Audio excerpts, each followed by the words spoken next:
Fala pessoal, beleza? Mais um outro vídeo do canal Bate-Papo Investidor. Estou com outro convidado aqui. Outra vez, a gente está interestadual, a gente está conversando em estados diferentes. Tá muito chique isso aqui, esse quadro tá incrível. E o convidado de hoje é o Otávio Bubac.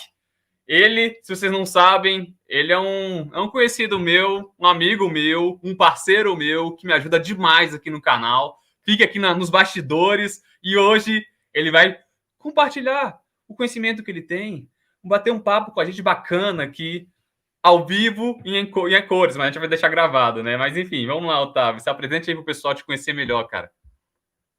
Boa tarde, pessoal. Meu nome é Otávio. Matheus, muito obrigado por ter me chamado. Eu gosto muito desse quadro aqui. Como o Matheus falou aí, né? Eu sou do Espírito Santo, moro aqui em Cariacica. E estamos aí para agregar conhecimento e ajudar o pessoal aí no que a gente puder.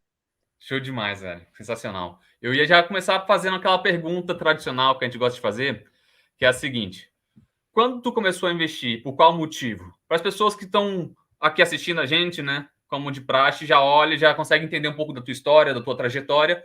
Às vezes pode inspirar alguém assim, eu tenho certeza disso. Pô, eu era assim também quando eu comecei. Ou enfim, pô, eu era assim também quando eu era menor. Enfim, cara, eu acho que é legal de compartilhar isso, né? Sim. Assim, desde quando eu comecei a trabalhar, eu sempre tive o hábito de poupar meu dinheiro. Aí, o que que acontecia? Eu deixava ali realmente na poupança. Ficava ali e rendia aquele pouquinho ali todo mês. Eu ficava pensando, pô, isso aqui, será que realmente deixar aqui é a maneira certa? Foi aí que, conversando com um amigo, ele me apresentou uma corretora de investimentos, onde ele tinha um fundo de investimentos ali que ele investia e dava, tipo, um valor muito acima da poupança. Aí eu falei, pô, e quanto é que é para começar aí? Aí ele falou, tem um mínimo aqui, você investe o mínimo e já pode começar. E eu pensei, pô, então esse aqui é o caminho, é com isso aqui que eu vou alcançar a minha liberdade financeira. Mas aí eu não fiquei só aí, né? Depois eu comecei a estudar outras coisas e fazer Você pode outros tipos falar de... a idade como você tinha, assim, como o seu amigo compartilhou essas coisas para você, essas Posso, informações? posso. Então, eu comecei a trabalhar, assim, de carteira assinada com 19 e quando comecei foi com 22. Nossa. 22 já faz aí 3 anos, mais ou menos, que eu tô nessa jornada aí, tentando alcançar minha liberdade financeira. Querendo ou não, foi cedo, né? Tem pessoas que acreditam que não tem como começar assim, né? Entre os 18 e 25. Pelo menos eu vejo muita gente que acha assim. Pelo menos quando eu comecei, eu achava que, primeiro, você tinha que ter muita grana. Segundo, você tinha que já, sei lá, ser bem mais velho para entrar na bolsa. Sei lá, um critério que eu nem sabia porque eu tinha isso na minha cabeça. Mas a gente consegue entender, e eu vendo, principalmente com a sua história, com a história das pessoas que vieram falando aqui, a gente vê que não tem muito o motivo, assim, né? Não tem nenhum motivo de não começar. Não tem motivo, assim, sabe? Você pode muito bem começar. É bem democrático, né? Sim, qualquer um pode começar, começa colocando um pouquinho ali, só para você verificar como é que é, se é realmente aquilo que você quer. Então, tipo assim, não é uma coisa, não é um bicho de sete cabeças, mas eu acredito que você deva tomar muito cuidado. Deva começar estudando antes, para começar da maneira certa. Assim, talvez a gente nunca comece da maneira exatamente do que a gente queria, mas estudar para começar é um ato muito bom de se fazer, porque tira de você algumas dificuldades que você pode ter lá na frente, por exemplo. Com certeza. E uma das dificuldades é a seguinte: de como começar, ou então você fica pensando demais, sem tomar atitude, né? E aí, quando tu vê, cara, você nem começou e só tá se sabotando. Eu acho É, realmente começar é um bom começo, uma boa forma de aprender já. sim, com Partir por certeza. aí. Eu concordo plenamente com você. Não fica Irado. tentando acertar a música. É, Vai colocando um pouquinho, vai entendendo como é que funciona, a volatilidade de ações, de fundos imobiliários. Então, assim, vai entendendo como é que as coisas funcionam, porque aí você vai conseguindo gerir de acordo com o seu perfil, né? Sou mais conservador, sou mais arrojado. Então você vai conseguindo gerir dessa forma. Aproveitando esse ensejo aí que você acabou de falar, das ações, dos fundos imobiliários ou algum outro ativo, você se expõe mais a alguma coisa do que a outra? Você pode falar um pouquinho Sim. aqui para a gente começar a entender um pouco mais do teu método, né? Ou do jeito que você gosta de lidar com investimentos? Então, a minha carteira é focada em dividendos. Então, assim, ela tem a maior parte dela, cerca de 65% é focada em fundo imobiliário, que é aquilo que eu invisto e todo mês ele me paga alguns centavos por cota, né, que é a partezinha do fundo imobiliário, ele me paga alguns centavos e eu vou acumulando isso ao longo dos anos, para que Ah, lá na entendi. frente eu consiga ter um salário, dois salários, de quantos, assim, eu fizer os cálculos e desejar, né? Fazer o dinheiro trabalhar para você. Renda passiva, exatamente. Irado. Ah, então, ou pode dizer que você, se você pudesse optar, assim, os teus preferidos, não sei se é legal de falar assim, mas, e também não é recomendação, mas eu diria o seguinte, só por curiosidade, os seus ativos prediletos seriam fundos imobiliários? Seriam. É, e Seriam. eu invisto em fundos de logística, por exemplo, HGLG, eu tenho também Uhum. fundos de fundo, BCFF. Claro que isso aqui não é uma recomendação, gente, mas assim, alguns que eu gosto de investir, porque são fundos grandes, assim, tem todo um método de como eu faço para olhar os critérios de investimento, né? Liquidez, valor patrimonial, patrimônio líquido e outras características dos fundos que eu olho para poder investir, mas esses são alguns que eu gosto porque eles vêm se provando ao longo do tempo. Eles são Interessante. assim desde 2012, então já faz aí um tempo que eles estão no mercado, sempre se provando ao tempo, né?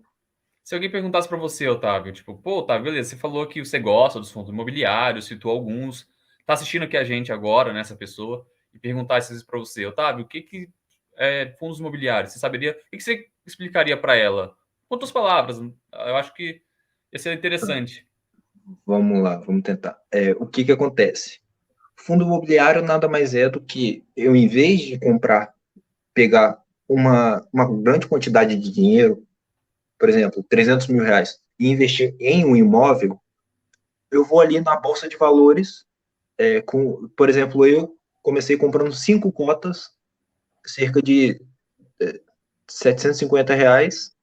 Sim, talvez seja um valor muito alto, mas uma cota custa R$ 100, R$ 150 de um fundo bom, assim, que tem liquidez, que você consegue tirar a hora que você quiser, assim, muito rápido, questão de 1, 2 dias já está na sua conta o dinheiro para você poder gastar o dinheiro como é que você quiser. Uhum. E quando você tem um imóvel inteiro de 300 mil, às vezes você tem que ir ali, procurar o corretor do imóvel, né, para você conseguir vender, e aí, rapaz, de repente, em vez de vender por 300, você tem que vender por 280 para fazer um negócio mais rápido. É, Então, exato. isso aí para mim, e fora que eu também não tenho uma quantidade desse tamanho, né, para poder investir. Então, vamos devagarinho, vamos de pouquinho em pouquinho. Eu faço aportes mensais, né, para poder ir aumentando a quantidade de fundos imobiliários, seja em cotas ou em características dele, né? Entendi. Pô, bacana, cara, legal. Então, um dos benefícios já está aí, né? A pessoa consegue se beneficiar, se quiser, se liquefazer, né, da sua posição mais rápido. Exatamente. Pode ter o dinheiro mais rápido na mão, se quiser desistir do negócio, né? Quiser desistir do fundo, da cota que tenha comprado, algo assim do tipo. Ao Sim, invés, comparado com comprar um imóvel físico mesmo, realmente é muito mais difícil, é um dinheiro muito maior do que está ali muito mais burocrático. imobilizado, travado, burocrático, como você falou. Irado, muito bacana isso. E eu acho legal aquele ponto que você falou, que você foca em dividendos, você foca em renda passiva. E os fundos imobiliários, eles dão essas coisas também, né? Os aluguéis, né? Sim, exatamente. Eles dão uma quantidade por mês.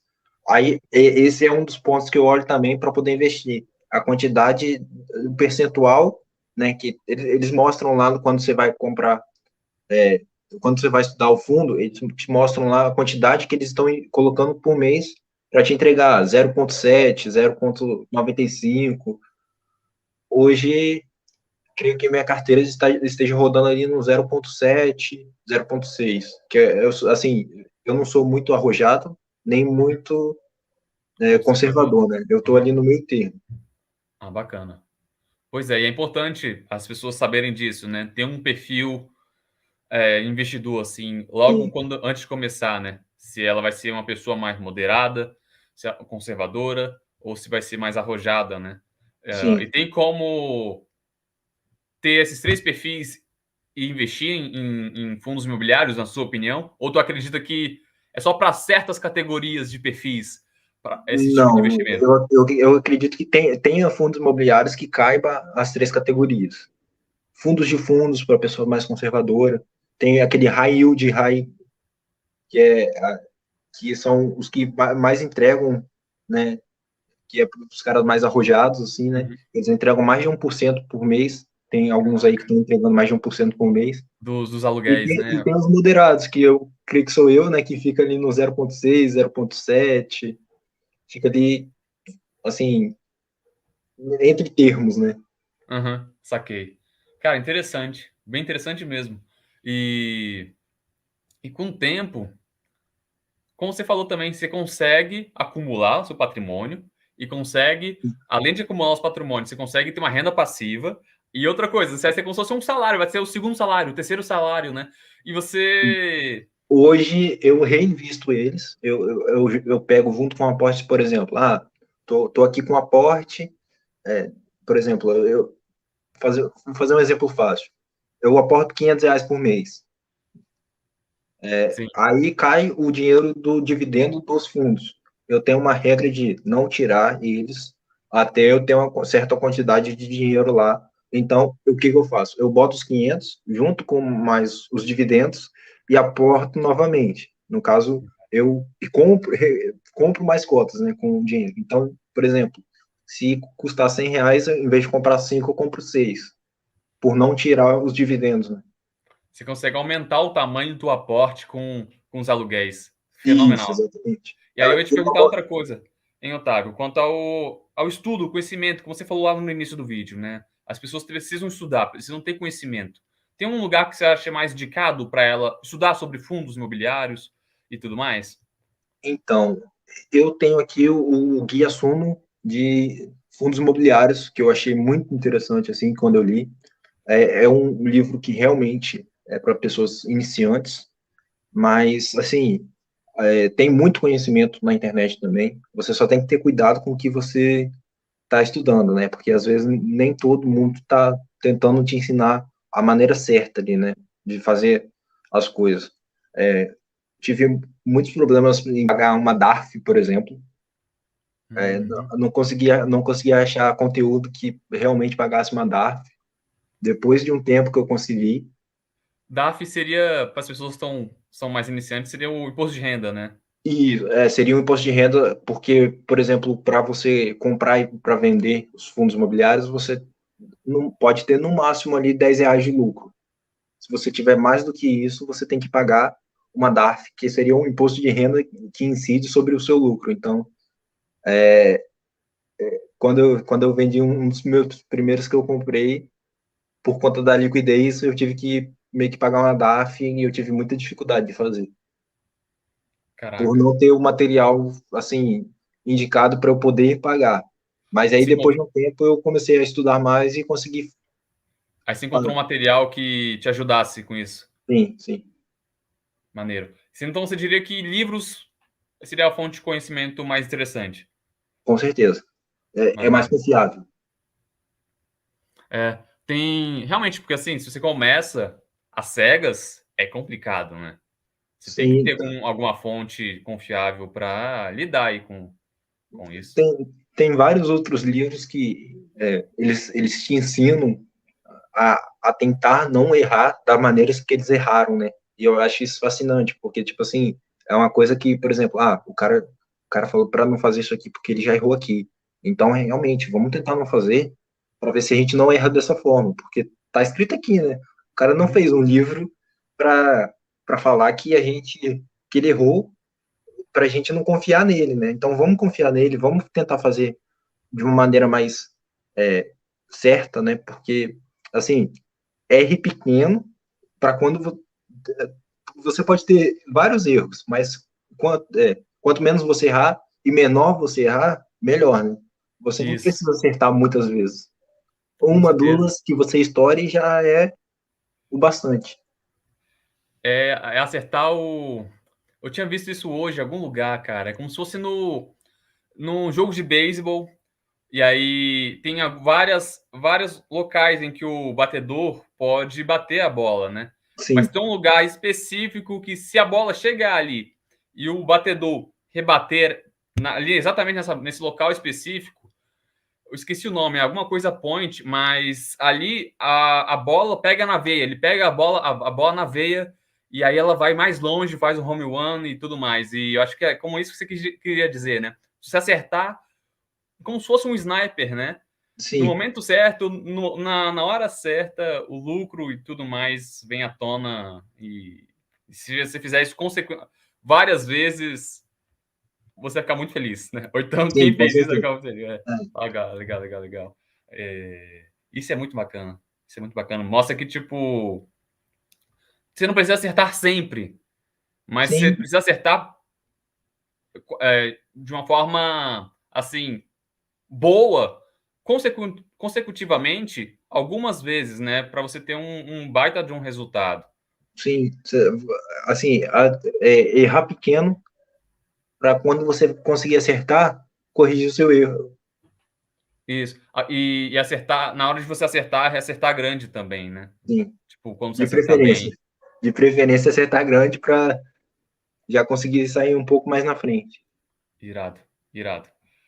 Isso é muito bacana. Tem uma frase que me lembra disso aí que você falou também, que é a seguinte: você precisa errar de canequinha, né? Quando você estiver errando, erra de canequinha para ganhar de balde, né? Você tentar deixar de uma forma mais convexa a sua posição, porque assim você vai poder vencer o tempo, você vence a essa escala de tempo e consegue sobreviver por mais tempo no mercado financeiro. E aí é uma coisa muito importante, bem interessante também, que me lembrou de outra coisa. O Warren Buffett costuma falar isso. Duas regras muito importantes que ele fala, né? Eu sei que você muito bem sabe disso, mas acho que é legal de compartilhar aqui para a galera. Compartilha com o pessoal. Primeiro, você não pode perder dinheiro. Essa é a primeira regra, não perca dinheiro. E a segunda, você não pode esquecer a primeira regra. É exatamente o que você falou. Erra rápido ou erra pequeno para você corrigir logo e acertar grandes quantidades, enfim. Sim. Otávio, a gente está se encerrando aqui agora o nosso bate-papo e eu queria fazer uma pergunta final. Eu gosto de fazer essas perguntas para ser como se fosse uma pílula, né, para quem assistiu ou para quem quer ver, digamos que um resumo, ou enfim, que seja. Aí a pergunta seria a seguinte: o que você falaria para o Otávio que estava começando? Né? Que eu acho que isso aí vai ajudar as pessoas que vão começar ou estão no início da jornada da liberdade financeira e essas coisas a mais. E aí, o que você falaria para ele? Para o Otávio que estava começando, É, eu falaria o seguinte: comece estudando, estude bastante. Conforme você for estudando, você for entendendo a dinâmica, tentando entender a dinâmica do mercado, tanto de ações quanto de fundos imobiliários, começa colocando dinheiro, começa botando um pezinho, nem que seja um dedinho na água ali, só para ver se ela está fria ou se está morna, para você começar realmente. Porque, assim, eu acredito que o melhor jeito de você aprender alguma coisa é na prática. Não adianta ficar te ensinando a teoria aqui para sempre, se quando você for para a prática é uma coisa totalmente diferente. Eu costumo dizer que é, é, na teoria a prática é outra. total. Então, quando você estuda a teoria, é tudo lindo, tudo maravilhoso. Mas quando você vai para a prática e você vê, às vezes, que seu patrimônio ele está derretendo, a calma que você leu, que você tem que ter nos livros ali, você leu nos livros que você tem que ter, às vezes você não tem tanta calma. Você fala assim, pô, vou vender para perder menos. E realmente acontece isso.